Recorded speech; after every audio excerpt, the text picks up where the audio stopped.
izləyicilər, sizə bu günlər Xırdalan şəhərindən mərkəzi yolun düz qırağında bir otaqlı həyət evi çəkməyə gəlmişik. Bu bizim mətbəx hissəmizdir. Girişdə bir mətbəx hissəsidir. Belə bir mətbəxdir.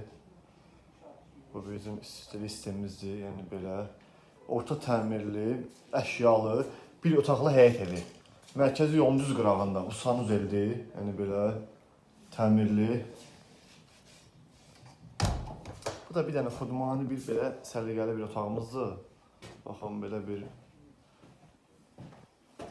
göstərək, indi ətraflı göstərək. Evin bir hissəsi, bir otaq, mətbəx, koridor hissəsində mətbəx yerləşir. Sanuzel, təmirli. Mərkəzi yolun düz qırağında, yəni bax, bir addımlığında, Astanovka düz evin yanında bir otaqlı həyət evi. Və bu evin bir qırağında da belə bir xudmani bir kladovka kimi yeri var. Paltar zad sərmək üçün, artıq əşyaları yığmaq üçün, o belə bir xudmani bir yerdir.